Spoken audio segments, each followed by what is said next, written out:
Kingston Town can't win. Bone Crusher and our Waverley Star, stride for stride. Cometh the hour, cometh the legend, Winks has done it! We're about to hear from two of Australia's great sporting broadcasters. We throw that term around loosely. I grew up in South Australia and I idolised Bruce McAvaney. They say never meet your heroes because they'll only let you down. The reality is with Bruce, when you meet him, he goes from hero to God, just like that. He's extraordinary. And he loves racing as much as he loves any other sport, and he loves sport more than anything else other than his family. He's generous and humble and brilliant. You're going to enjoy the next hour. And then Gerard Whateley is simply incredible as well. He is a man who can call an Olympics, an NFL Super Bowl, or a grand final that his team is in and not miss a beat. And then he can go and call the Melbourne Cup or the Cox Plate. I mean, write a book about Winks like a few others can. So they're about to come out on stage together. But I'm not going to introduce you to them with some sort of a CV other than to say they're outstanding. What I do want to do is read you something from Les Carline's True Grit. And this is a collection of his 40 years of writing. When I was young, I was at boarding house in South Australia. My grandmother, who was in Victoria, used to cut out the Les Carline articles, put them in the post, and I would read them about a week later. I had the good fortune of meeting Les Carline years later. And not unlike Bruce, the hero that you hoped you'd one day meet became a big part of your life. It's titled As Raw as It Gets, and I think it sums up everything that is wonderful about the Cox Plate. This spring, they advertised the Moonee Valley, the Cox Plate, as a place where legends are made. This wasn't the big thing. We expect sport events to be puffed up by their promoters. We shrug good-naturedly when planets failed to collide. The big thing was that the people who run Moonee Valley actually got it right. And we know something we didn't know before. The point at which legends begin to be made at the Valley is the school. Moonee Pond Central in Wilson Street, actually. The fame of this place has little to do with its scholastic record, although that is unquestioned. The red brick building has become part of racing's architecture. Its eastern end lines up exactly with the 600-metre peg on the Moonee Valley track opposite. That's where Dulcify scooted away to take the Cox Plate of 79 by 7 lengths. That's where the following year Kingston Town slipped up a gear before cruising away to win by 5. And that's where Bone Crusher and our Waverley Star last Saturday came away to slug it out like Ali and Frazier. From the school, that's how it was. Like an honest moment in an epic fight. The moment when both contestants abandoned science. The moment when they realised that science or correctness of style or finesse or whatever you want to call it cannot win for them. The moment when they decide to thump one another until one gives way. And that's how it was from the school on Saturday. Inelegant, rash, about as raw as it gets. Afterwards, they called it the race of the century. And it probably was. Let's have a look at a few. And amongst great cheering from the large crowd at Moonee Valley, Tobin Bronze's last run in Australia is a success. Dulcify well clear, Brent Thompson going for his 4th Cox Plate, and he's got it. He's home, Dulcify.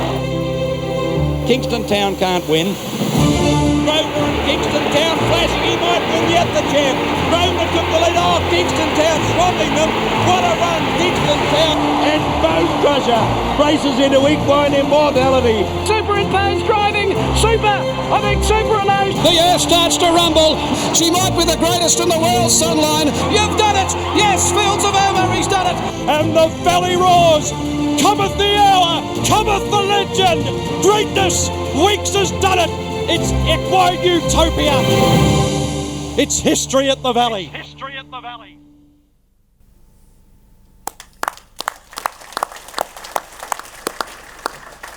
Ladies and gentlemen, round of applause, Gerard Whateley and Bruce McAvaney. Hard not to be excited, Bruce, about what we've just seen and then perhaps Saturday in isolation.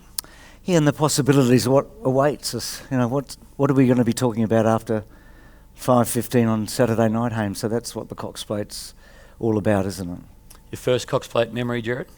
Well, so many of those dance in my imagination from the VHS, The Race of the Century. So it was based in 86, but it told the story of the race. So Bill's calls and Dulcify's going to win by a minute. That's the way he might win the Melbourne Cup.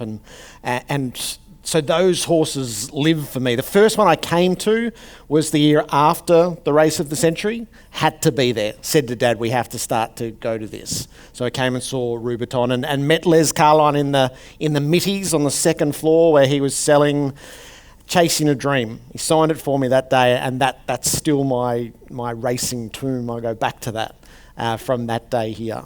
What was the first Cox Plate you came to, Macca? 1984, Red Anchor, so the last of Tommy's 7. My first memory, though, really vivid is 1960. So I was born in 1953 in Adelaide. And my parents were poor, Hame, and they had very little money, but they never travelled. But they came to Melbourne, to Flemington in 1960 to see Tulloch in his comeback race after 23 months and the battle with Lord.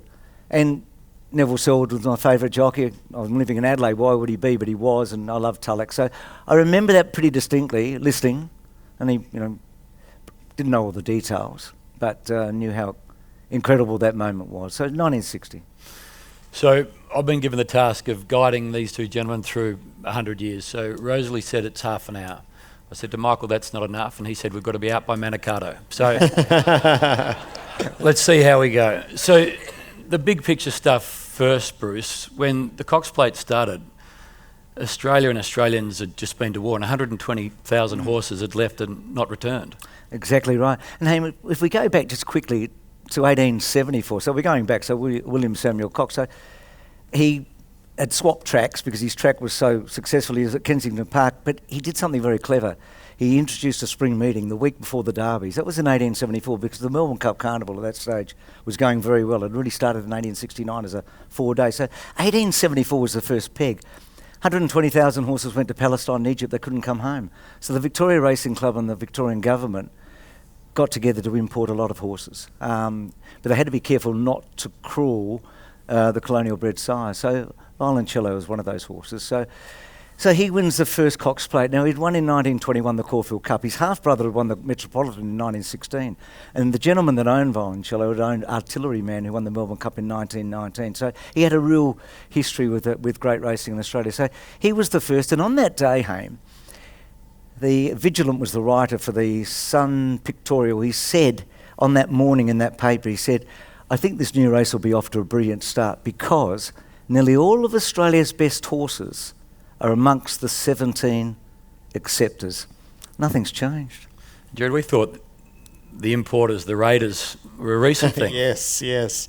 So this was the genius of it. It lived for 70 years, theoretically, in the shadow of the Moonee Valley Cup, but the quality of the race was there right from the start. So it was concluded it was the right race at the right time, at the right track, over the right distance, but critically under the right conditions. The timeless test of class that was weight for age. So Manfred's the first 3-year-old winner. The start before, he got left at the barrier in the Caulfield Guineas. So he stood at the barrier. That was the horse he was. He won the Caulfield Cup the next year, second in the Melbourne Cup. Heroic was the second of Jack Holt's 6 wins. He became the 7 times Australian sire champion. He sired Ajax amongst others. He was a great horse, Heroic. And Amunis, he won in 1927 as a 5-year-old, and then 3 years later he won the most famous Cup stubble probably in Australian racing by winning the Caulfield Cup, and Farlap won the Melbourne Cup. So he won as an 8-year-old. So as you said, Gerard, great horses already making their mark on this race. So we're off to a flying start in 25, a new grandstand. And it's interesting because tonight we talked about 2025 and how significant that is. And with that new grandstand in 25, Hame and Gerard, it was the first time they had the mounting yard at the back of the grandstand here at Moonee Valley. We've seen Don tonight and just the plans for the next 140 years. They were already doing that type of planning. But 1925, that grandstand was significant. So we go from Amunis in 27 to Farlap in 30 and 31. Just incredible nation, I guess, Gerard. Not dissimilar to Winks. Hoped and prayed, and he just did. So he was 7-1 on the first year, which was a steal, because as you mentioned earlier, he ran 14-1 on the next year. And it works both ways here. Every great CV has a Cox Plate in it, and every great Australian race has Farlap in it, and he's there twice. The first to win 2. So isn't that just works Fitting perfectly, doesn't it? The first to win 2. 6 runners in the first and 7 in the second. But Chatham ran second in the second. They weren't bad horses. They were good horses, and he dominated. He was a remarkable animal, as we know. Do you know, in his lead up to both the Cox Plates, he had exactly the same program. He won the Collins Stephen in Sydney, the Craven Plate in Sydney, and the Randwick Plate in Sydney, and then came to Moonee Valley. The Randwick Plate was over 2 miles. So the run before his 1930 and 1931 Cox Plates were both 30. over 2 miles. Extraordinary, isn't it? Just on administrators, Alistair Clark, the chairman, and Arthur Hiskins had such a huge impact on the race and this club. First chairman, Alistair Clark, and a visionary. And of course the race in the late 30s named after him, I think 1939. A lot of those races were around the 20s and 30s introduced, so he was such an important figure at the club. Arthur Hiskins is interesting because he's the brother-in-law of Archie Cox. So Sam Cox had 3 sons. One of them tragically died early in I think a horse accident. But Archie... so Arthur Hiskins was the brother-in-law. He was also, for 5 years, the secretary of the Caulfield Racing Club. So, Michael, are you busy enough at the moment? So you might have a double job. So Hiskins and Clark were so important in those early days. Got a bit of sort of Paul Newman about him from the Sting, actually. You spoke about Chatham, 32 and 34. Gerard, he ran in 4 Cox Plates, winning 2 of them. And so this is a foreteller of what's to come later on, as it gives us our measuring stick for Fields of Omar when he comes along and progresses year on year on year. But these are establishment years, and they're the bridging years before it's the mid-50s when the Cox Plate usurps the Moonee Valley Cup as the race of the day. 1956 was the first time the Cox Plate had more money than the Moonee Valley Cup. 53 they had parity.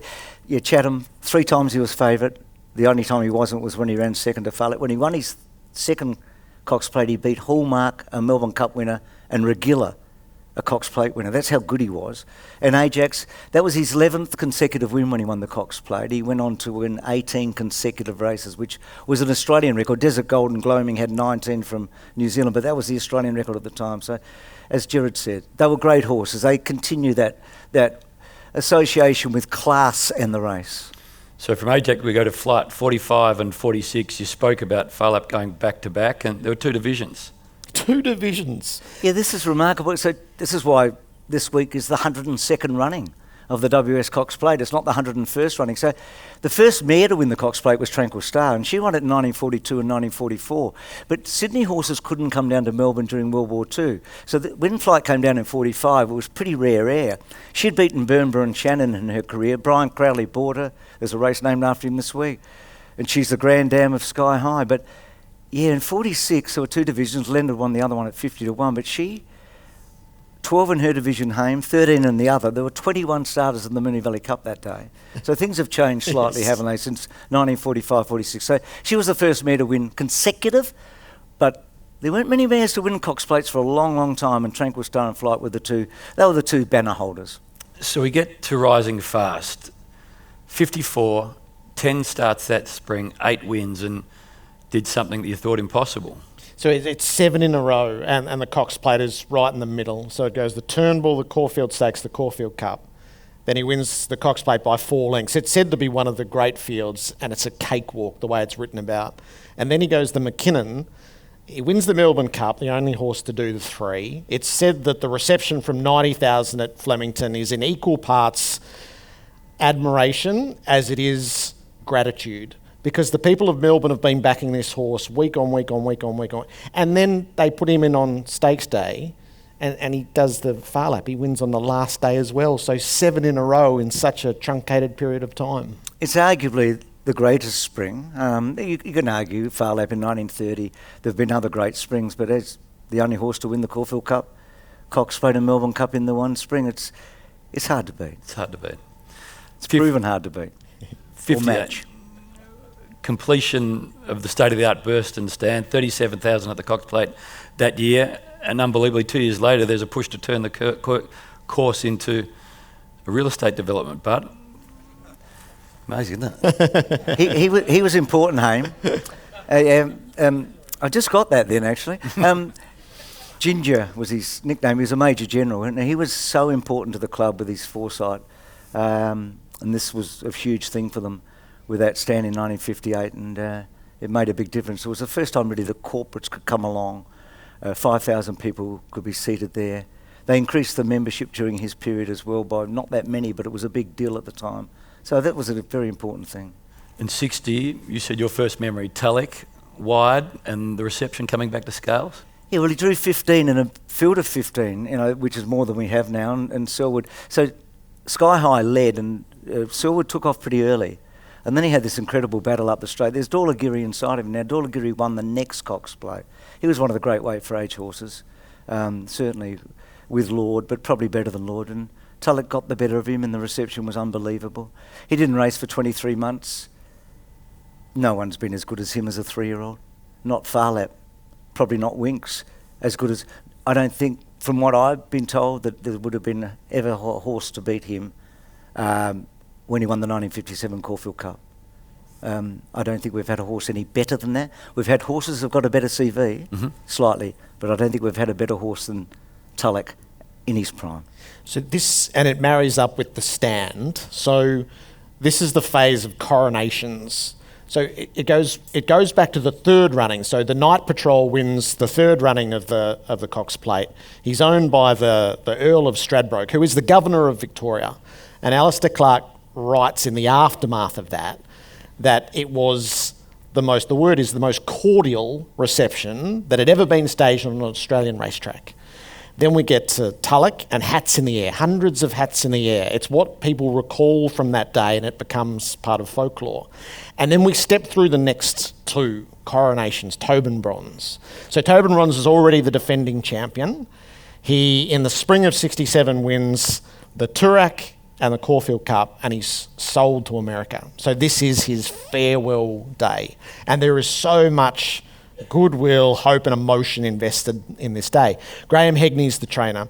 The horse, he wins stylishly the way that he should, and Graham speaks that the rest of his day is handing out strands of hair from the horse's tail to women who would come along. And Bill Collins said to him that it was the best reception that he'd ever seen on a racetrack to that day. And then that gets eclipsed by Gun Sind. In 72, so the things are changing, aren't they? And Ian McEwen, didn't he, Gerard? He said just behind you, Bruce. So Gun Sind's going to the rail out of the gate. Well, he'd drawn 13 or 14, so Higgins was an incredible ride, and you could see what he did. And he did go to the fence. Now, at this stage, this horse had already won the big 4 miles, the Toorak, the Cantala, the Epsom and the Doncaster, the only horse still in Australia ever to win the big 4 miles. He'd done that in the season of 71-72, and here he is up the straight. Higgins loved him. Lightfingers and Gunson were his two favourite horses. He was an idiosyncratic horse. He had stopped for the crowd and all of those things. And Ian McEwen, who we'll talk about in a moment as well, he felt this was a game changer, Gerard and Haim, because they had something to promote. You can see the adulation of the crowd that we're looking at that photo now. So he was a special horse with a special moment. And from that point on, it probably did change a bit. So as Gerard said, Tulloch through Tobin Bronze, Gun Sin, that sort of 12-year period, quite remarkable in terms of how the crowd responded to the champion. And he was the perfect fusion of the champion racehorse and the people's horse. People's horse. So Roy loved telling that story, and I'm sure everybody's heard it. He comes out of the tunnel and then Gun Sin just plants himself just short of the track. And they're waiting. Joe Brown's supposed to come over the course broadcast. The first horse onto the track is number 1, Gun Sin. And Gun Sin's not moving. And the clerk of the course says to Roy, come on, we have to go. And he says, I can't move him. And Gun Sin starts to turn around and look up into the stands, and Roy describes him as he's an old actor. And the people around start to get the idea, and there's a bit of chortling and chuckling going on. And then Joe comes on. The first horse onto the track for the Cox Plate, 1972 Cox Plate, number 1, the Goondiwindi Grey, Gun Sin. And the crowd goes mad. And preens himself, looks up into the stand, lifts his tail and drops his trademark on the track and off into history. And Roy told that story. He would have told it in front of live audiences. He told it with such relish and love, his love for the Goondiwindi Grey. It's beautiful, isn't it? Dean Lester, who's such a big part of racing in this country, says that day Roy went over to him, gave him a piggyback, and that was the day that he realised that he would never do anything else in his life other than follow racing. That was the impact it had on him. And we go from 72 in the grade to the filly in 76. Yes, Surround. So still the only 3-year-old filly to win it. She's the last 3-year-old filly to win the Caulfield Guineas, and she came off that Caulfield Guineas win. Peter Cook, the famous son of Billy Cook, and what careers they both had, and she was able to win and win comfortably. She was a remarkable filly. So we've had 14 3-year-old fillies try since this. 3 of them have been placed, like Chance, Samantha Miss and Yankee Rose behind the Mighty Winks. So I'm not sure whether we'll see it, Gerard, a 3-year-old filly win the Cox Plate. So she was quite remarkable. She dominated that spring. And as I said, she's the most recent winner of the Caulfield Guineas and the only 3-year-old filly to win the Cox Plate. If we see it again, that filly will be instantly hailed a champion for how difficult it's been to repeat and for how Surround has such a hold. And this is what the Cox Plate does, as well as any race anywhere in the world. It puts down markers that have either got to be equalled or bettered, and we'll talk about one that gets bettered a little bit later. We've allocated 90 minutes for that. So 1979, you and I heard Danny O'Brien the other day say...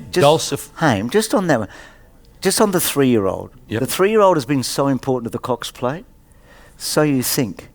So you think is the last... So you think's the only 3-year-old to win the Cox Plate and come back and win it as a 4-year-old. No other 3-year-old has done that. Now, Animo, had the stewards done something differently last year, would be in that position today. But So You Think's the only 3-year-old to win the Cox Plate and win it as a 4-year-old. So the 3-year-old, I know we don't have one on Saturday. Well, we do. We have a Northern Hemisphere one. The 3-year-old has been so integral to the Cox Plate, and it started with Manfred. And So You Think's, I guess, as good as they get. Speaking of 3-year-olds in the Cox Plate, Danny O'Brien was on the Channel 7 coverage a couple of weeks ago saying, when he saw Dulcify, he knew that he wanted to be involved in racing for life. Dulcify was the horse that encapsulated everything he loved. Yeah, so it's so important that this day happens, because Colin Hayes will say that the greatest sight of his training career was seeing Dulcify in full flight. And 10 days later, the horse, in what is still a heartfelt national tragedy, dies as a short price favourite in the Melbourne Cup. But we have this as evidence of what he was, and not just the daylight first to second, but second to the rest.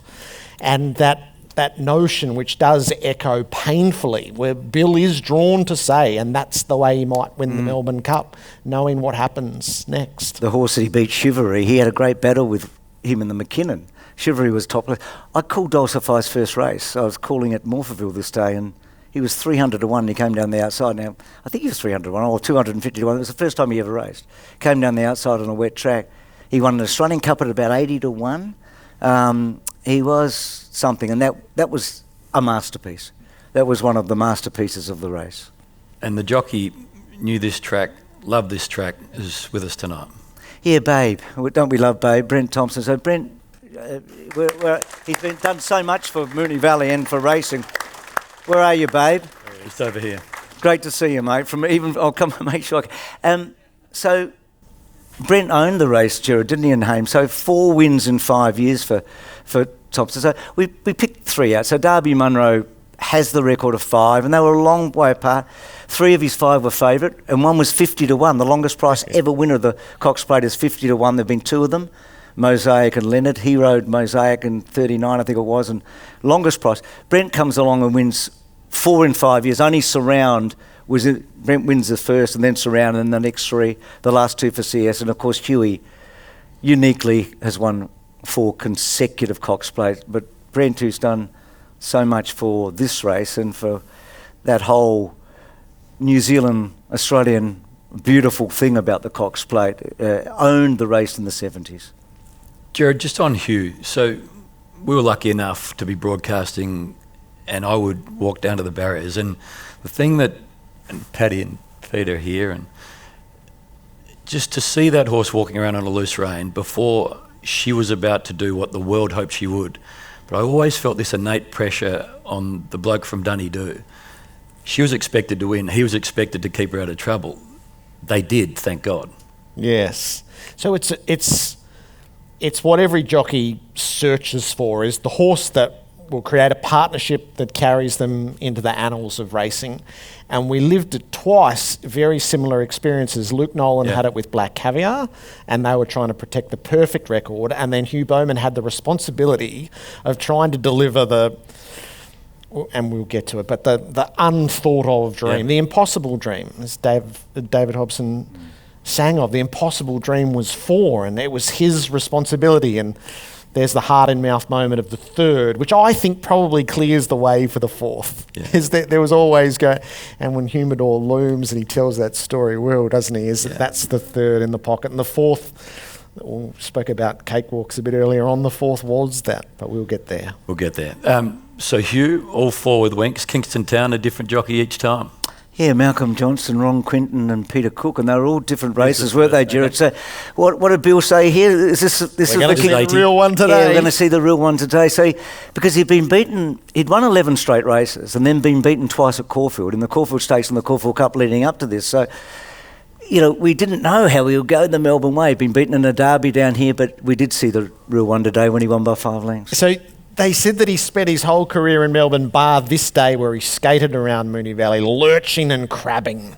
And you see that a little bit in 81. Now, Bill rode him hard in 81. As Quinton's got him in a pocket. He's not responding. So it was a bit of a warm-up for Bill for what was to come in 82 as well. And then it was noted that when the gap opened up, he took it like a good-natured drunk leaving a bar to win in 81. And then that opened the possibility of 82.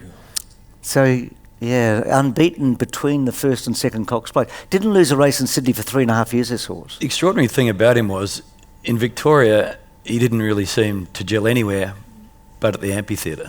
He ran well in the Melbourne Cup. Yep, almost. That was the first time I rigged a sweep at school, actually. I got everyone to put in $1. I said, I've got Kingston Town. It was God saying, be honest, son. And then, of course, during home we come to what hadn't been done before. And in 1982, and he'd only won 3 of his 7 races going in. So he wasn't maybe quite the horse that he had been. He was backable in all those 3. He was favourite for all 3, but he was actually backable. I think he was 6-4, $2.50 in his 3rd one. Should we listen? Yes. I think so. Okay, let's have a listen to Bill. On the turn, 500 out, Fearless Pride and My Axman together, 1.5 lengths Lawman. Kingston Town can't win.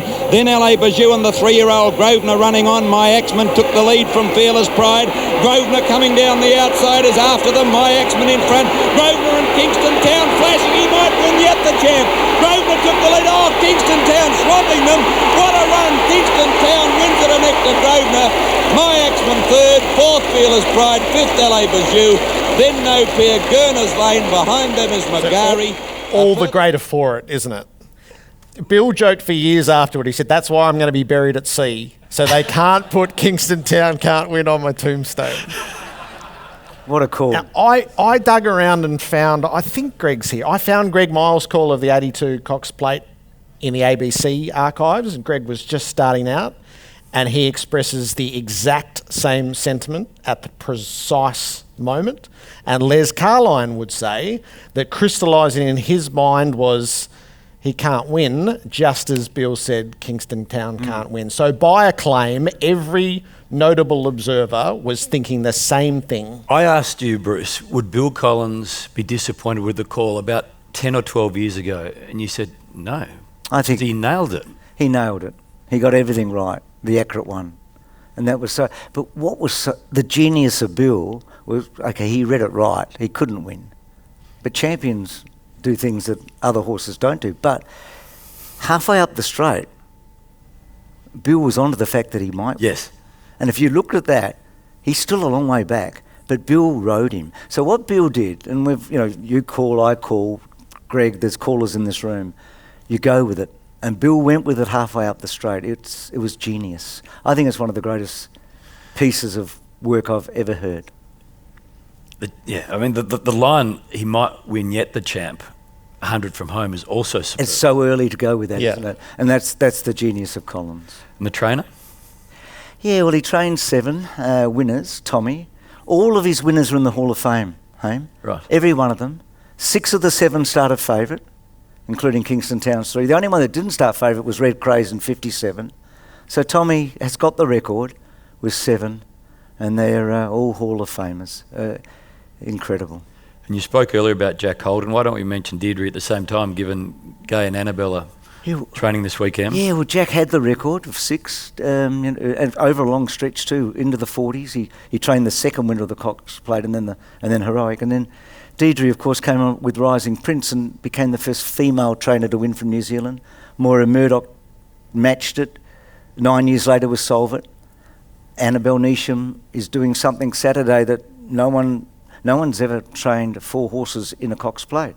Annabelle was training 3 on Saturday if Top Rank had not broken down. So Tommy has had 3 on a number of occasions. CS has had 3 on a couple of occasions. Bart's had 3. Gay's had 3. There've been a couple of others. What Annabelle is going to do on Saturday to be saddling up 3 is as many as any trainer's ever done in the history of Australian racing. Just quickly, if Zaki were to win, and we chatted about this morning, it's only one Group 1 in this country that a female jockey and a female trainer has won. And that was the Sydney Cup this year with Rachel and Gay. So it's the only time we've had a combination of a female jockey and trainer to win any Group 1 in this country. So if Jamie were to win with Annabelle on Saturday, it's rich. Jamie's the only Australian female to have ridden in the race. It will be quite remarkable. More history at the Valley. And you can understand why Google rings Bruce just for fact checks. Just on Bill Studd and Ian McEwen and Bill Crockett, there was a conversation at the New Zealand yearling sales ahead of the 1986 Cox Plate that was well ahead of its time. It was. So Bill Crockett, Vice Chairman, and Bill Studd went over to the yearling sales, and it was all about Bone Crusher and Waverley Star, even in February. And so they came back and they brought the newspaper clippings back with them. And Ian McEwen at the time, can you imagine Ian saying this? I can't really get on the phone and ring them. God, Ian could do anything. But what Ian decided to do was to employ race play to promote the 1986 Cox Plate. Early in the spring, Waverley Star beats Bone Crusher on a heavy track. Bone Crusher comes to Melbourne and wins the 2 weight for age races after he'd won the Tancred and the Derby in the autumn. We knew him so well, and then Waverley Star. Just quickly on Bill Studd and Ian, they were game changers. One of the things I love about Bill Studd, they went through an explosion in prize money, Heyman, and you know, Rubiton was the first $1 million. This Cox Plate in '86 went from 500 grand to 750, but Bill Studd insisted that the Cox Plate was not worth more than the Melbourne Cup because he knew that was the right thing to do. You've got to admire that. Yeah. And Don said tonight it's the best race. It's the race for the greatest horses. The Melbourne Cup remains the great race, but the Cox Plate is the race for the greatest horses. And to Bill Studd's credit, I think that was a wonderful thing that he did. It's a nice history lesson from this vantage point as well, because Ian McEwen was a man of immense imagination and immense ambition, but Bill knew what the right thing to do was. Yeah. And maybe north of the border there's a lesson in that. 86, as we continue to drive on. It was built up, it was hyped, and it over-delivered.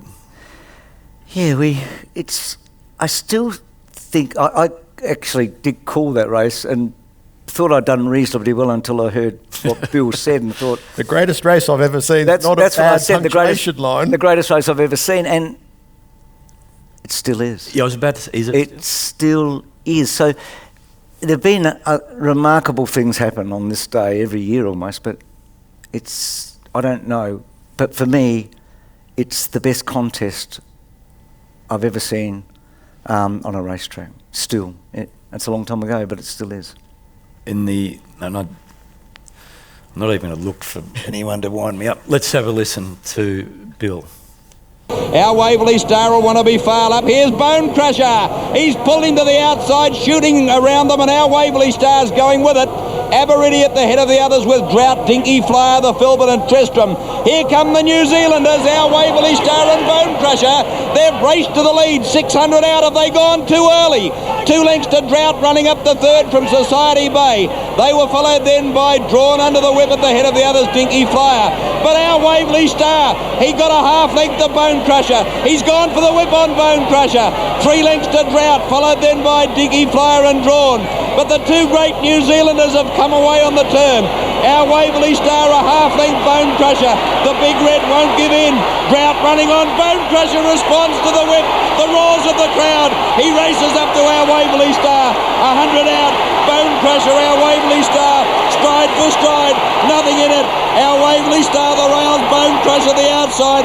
And Bone Crusher races into equine immortality.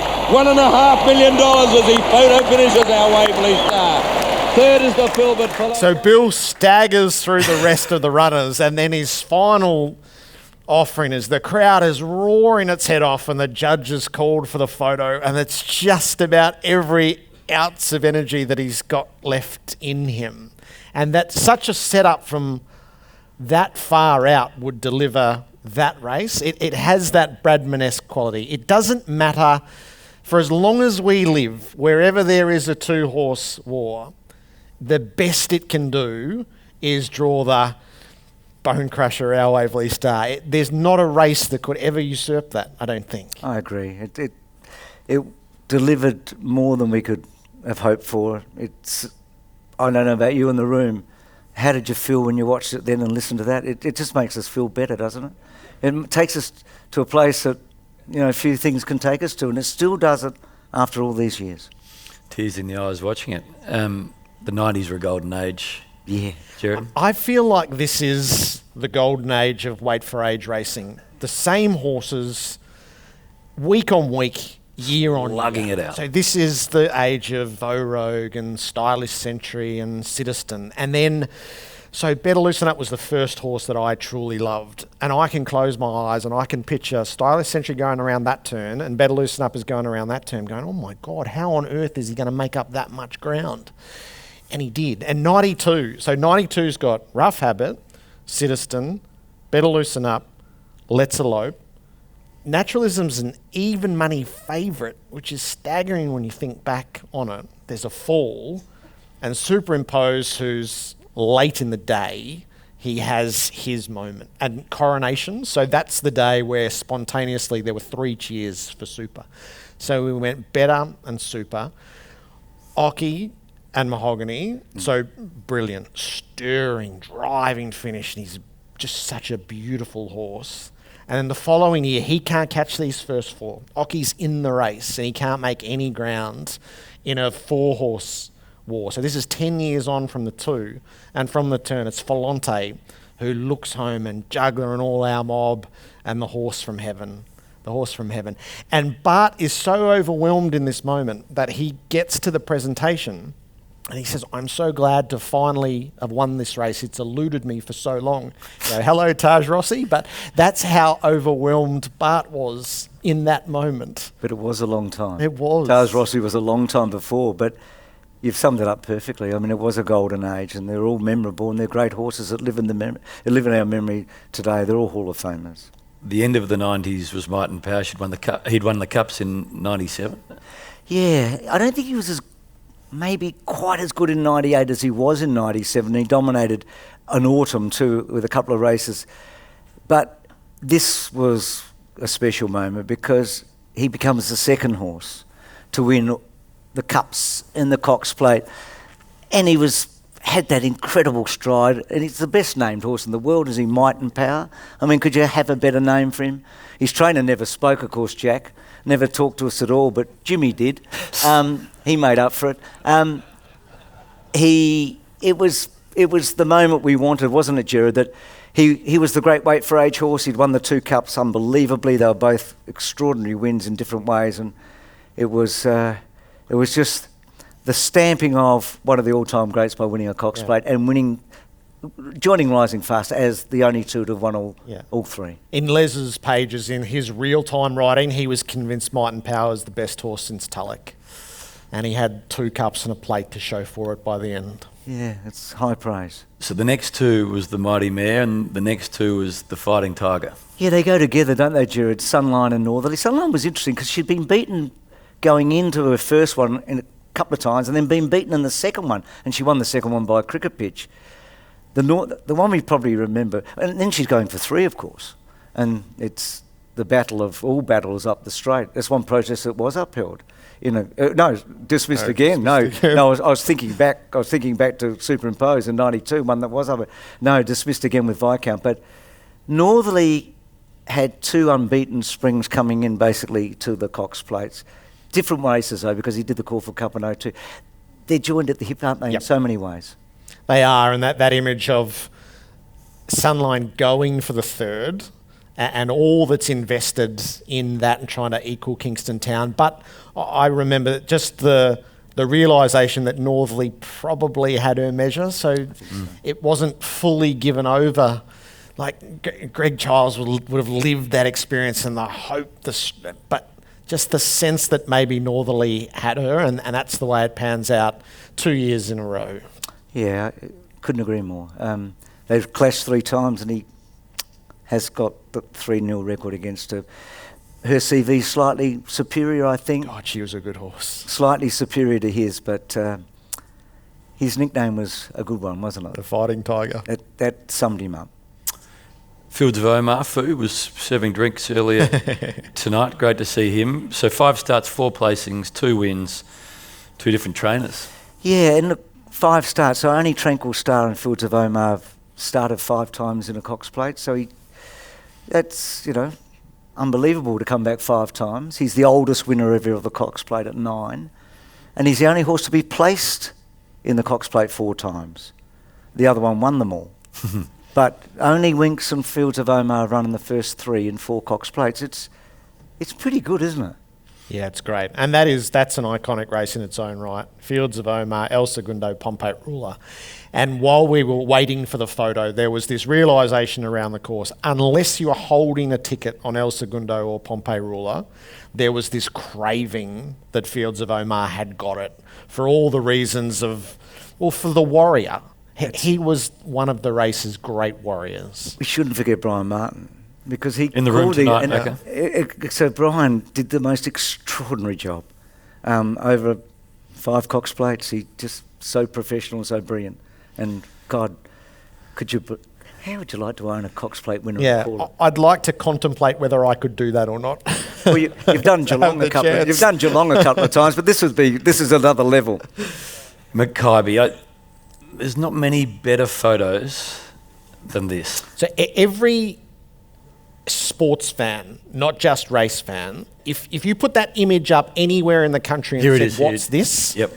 You'd go, that's Mackay's Cox Plate. The day every jockey in the race rode specifically to beat her. Look how still he is. And the day that they all lived the mantra, you've got to be going at the school. Yeah. Everyone all of them off at the school.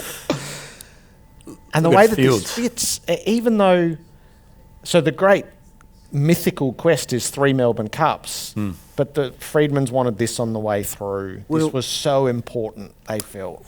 I travelled the world with Lee that year promoting the Victoria Racing Club's Melbourne Cup, and Rosalie, who's in the room tonight and has had so much to do with this function, came with us. And so on the night, I'm going to give something away here. So on the Sunday night after the Cox Plate, Lee rang me back in Adelaide. He'd had a couple. It was breakfast time. He was happy. And he said to me, I'm not sure if I'm going to run her in the Melbourne Cup. I haven't decided whether I'll run her in the Melbourne Cup. He didn't know whether he wanted to ask her to go again for a 3rd Melbourne Cup. And of course, he did, and she did. And what did you say to him when he said that I'm in 2 minds? I wanted her to run in the Melbourne Cup. Channel 7 had the rights in those days. Neil, you're in the room, mate. Neil, right there. Good to see you. Yeah. Of course I wanted her to run in the Melbourne Cup. And you mentioned that image. There's another image of Makybe Diva that is priceless. Sorry, Don, to take something away.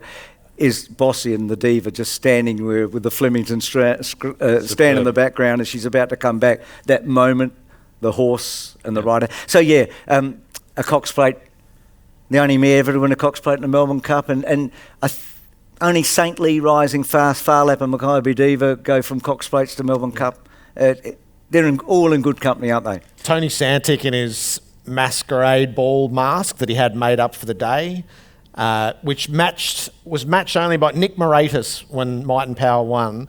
He walked up and down the stand with the Cox Plate like he was a priest giving benediction. He walked up and down. And the Mackay mask, which by the time we got to Flemington had been minted for everyone to sport. Macca, the internationals, those having their first start, we'll see one this weekend. We will. So El Bodigan comes here after having run in England. So I found this interesting. So Winks in between. So Adelaide's last run was in France. He'd been to America. Last run in France, comes here and wins first start in Australia. Leash Crusher hadn't started since late June and comes here from Japan and wins. So Dragonet gets beaten in the Tats Cup in Ireland and wins. And State of Rest comes from the United States where he won and wins. So Adelaide comes from a French race. Leash Crusher comes from a Japanese race. So Dragonet from Ireland. State of Rest comes from the United States. And this week, Saturday, El Bodigan comes from England. So, but the one thing they've got in common, first start in Australia, they've all won the WS Cox Plate. Okay, so we're 15 over, and we come to your girlfriend. Well, I'll get you some water. No, I'm not going to go on here, but I did beat my hanky tonight. It is the Winks hanky. So, yeah, well, look. Can I go first? Go. I'll be quick. I'll be quick. I promise. Why? Why? So, you could sum it up very easily. The rail, drawn the rail, so wins in a record time, so breaks the record, the race record, getting up on the fence for Huey. That was her third Group 1 win, fifth in a row. So we were thinking, boy, she might be something extraordinary. And then the next one, so she wins by record, it breaks the race record, but the second one she... Well, let's see 16. In fact, roll them back to back until the last. So this one she wins by the record margin. Now, Hartnell, Gerard, had thrashed Jamaica in the Turnbull Stakes. He had beaten Jamaica, who went on to win the Caulfield Cup. I think it was Hartnell's best run. So she breaks Dulcify's record of 7 lengths and Sunline. So the first one she breaks the race record. The second one she wins by a record margin. At this stage she's the undisputed champion of this country. And then she comes back to try and do what only Kingston Town had won. And this was interesting. Peter knows better than... This was the only time that Chris gave her 5 runs in the spring. So she had 3 the first year, 4 the second year. She had an extra one. And Humidor, what are you thinking when Humidor comes here, Gerard? I know what I'm thinking. I said to Jason Richardson at this point, she's getting beaten. What did you think, Gerard? There was a big... So I was calling this and there was just a big deep breath thing. Oh, this is on here. And all the better for the fact that it was on. And hold him she does. So she's apples, as Huey said. So she matches Kingston Town. And so then the big question, would she come back? Would they retire her off of Queen Elizabeth Stakes in Sydney, where she's from, of course? Or would they go to Royal Ascot, which was a huge... Peter could talk about it forever. But she did come back. So the first one is the record race. The second one's the record margin. The third one, she joins Kingston Town. And the fourth one, she's all alone.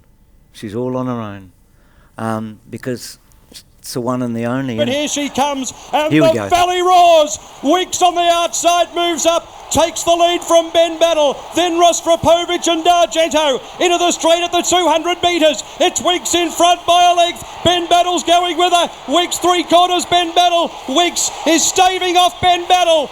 Cometh the hour, cometh the legend. Greatness, Weeks has done it. It's Equine Utopia. It's pretty good, isn't it, by Maddie? She changed everything. Yeah. I have 3 children. I took them all to her final race because they had fallen in love with her. Not necessarily racing, they'd fallen in love with something that was so remarkably brilliant and so reliable in a world that is just filled with uncertainty. I said, do you want to go to Randwick? Yeah. And all 3 said, let's go. And it was the most brilliant day. So there have been 70 horses have won the Cox Plate once. 12 have won it twice. Kingston Town's won it 3 times. And Winks. Yeah. So that's 30 Hall of Famers have won the Cox Plate. Numerous times, 44 times, but 70 have won it once. And by winning it, you become a champion. They're not all champions, we know that, but you win the championship. And then another 12 have done it twice, including Farlap the first, and so you think the most recent. And then one wins it 3 times. And then in our lifetime, how lucky we are to have seen our Farlap. How lucky we are. And that's what we saw there. Because it's the best CV in the history of Australian racing, including the perfect one. It's the best CV in the history of the sport. Yeah. So it's the greatest Valley story ever told. It's interesting, looking back, the history of the race was again made after 96 and Bud Tingwell narrates it. And by that stage, there's this sort of sense of historic satisfaction when they get to Kingston Town. He did what no horse had done before and probably no horse will ever do again. After 75 years, we'd sort of decided that's as good as we'll see. And then she comes along and not only matches but betters it. The race is always best when you've got a focal point. I chatted to Gerard about this today. They're always great races, the Cox Plate, but isn't it? It's always wonderful when there's a central theme, a horse that's at the centre of everything. We've got one Saturday, Animo. He's the centre of this Cox Plate. He's no good thing. He can be beaten. It's a great field. It's a wonderful lineup. But it's always best, don't you think, when there's a target for the others. And the Diva was that, and Winks was that, and Kingston Town was that, and Tulloch was that. And we've got it this week. We've got a horse that could be very special. Yeah. Here's the best thing about my life. Working with people like these two. So here we have a Hall of Famer, Kingston Town. Here we have the greatest of all time. Farlap, Black Caviar and Winks. Please thank Gerard and Bruce. Well done.